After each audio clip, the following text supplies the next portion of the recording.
Hello, this is Ms. DB, and I'm going to explain how to make the graphs for the Chapter 8, Section 4, Part 1 assignment, where you're going to be graphing rational functions.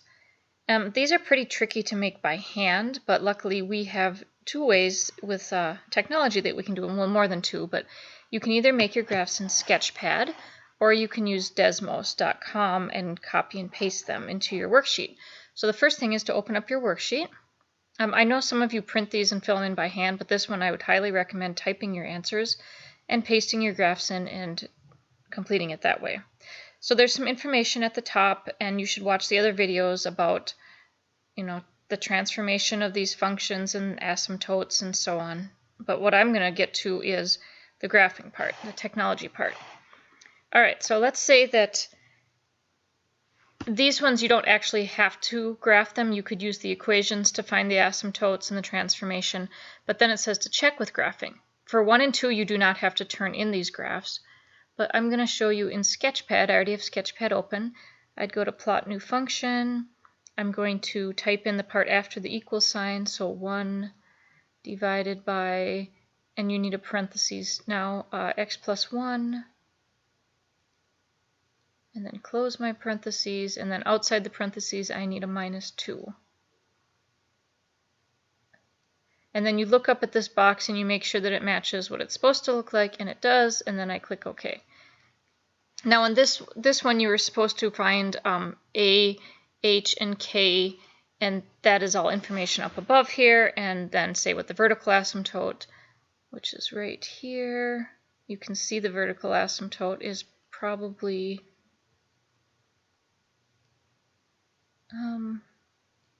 it's probably x equals -1. And you can also tell that from the equation, because if it was -1, you'd get 0, and it's undefined there. And it also has a horizontal asymptote at y equals, looks like y equals -2, which you can tell from the equation as well right here. And you were supposed to say, how has it been transformed? I'm going to do this in another color. I'm going to also graph the original parent function of just 1 over x. And let me color that a different color. I will color that red. Okay, so the red one was the parent function.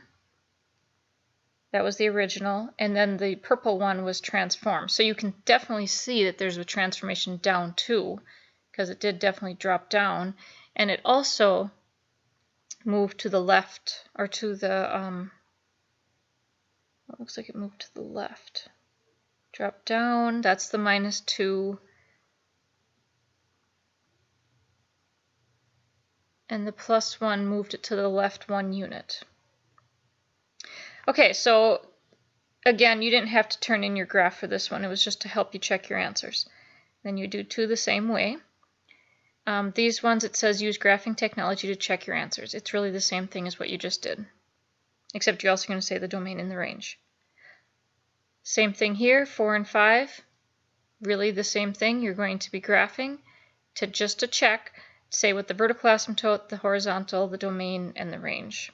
Now on these ones, it says to use Desmos.com or Sketchpad to graph them. And then for one of them, give the asymptotes, domain, range like you did up above. So it doesn't matter which one you give all the extra stuff for. So you're going to graph it. You could continue. To make a new page in Sketchpad, go to File, Document, Options, Add Page. You can pick blank or duplicate. If you do duplicate, all your stuff will be saved though. And now I have 2 pages in my Sketchpad file. So if I could do number 1, number 2, number 3, and so on. Those up till number 6 though, those were optional. You were just checking your graphs. You didn't have to save them. But now from 6, 7, 8, these ones you have to save your graphs. So you would make your graphs. Let's say this was number 6. Well, I did this one on the page before there. And then when you attach this worksheet, you'll also attach your Sketchpad file. Now, let's say you wanted to use Desmos.com. Some people don't like Sketchpad because you have to go into the student desktop to use it, and some people find that hard to manage.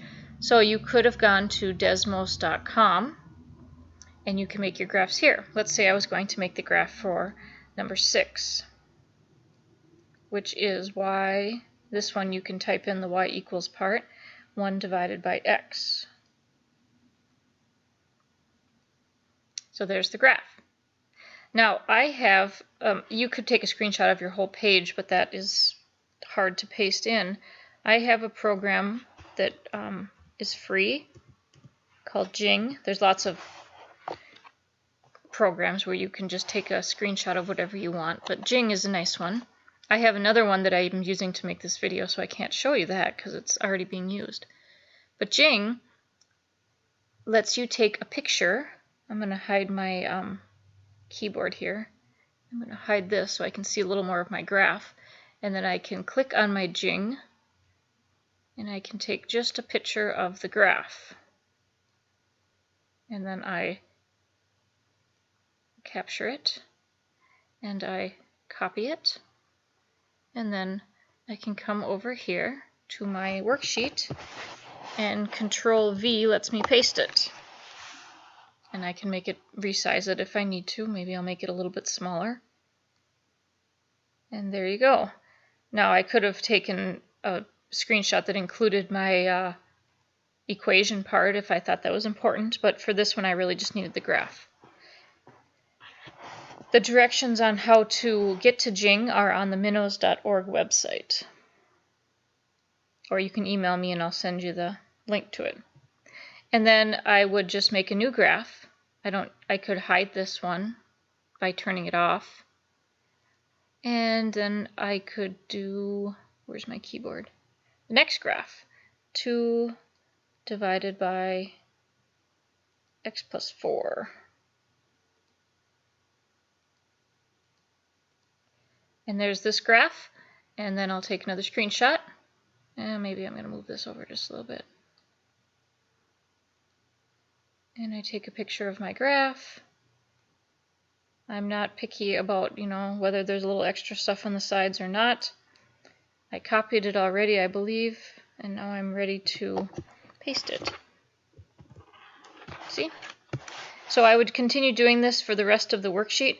Remember that for one of these, 6 through 10, you also would say, oh, there's a vertical asymptote. Like I could do it for this one. I could say, well, there's a vertical asymptote right, let me look at the graph. I think it's at -4, y equals -4, and there's a horizontal asymptote at x equals 0.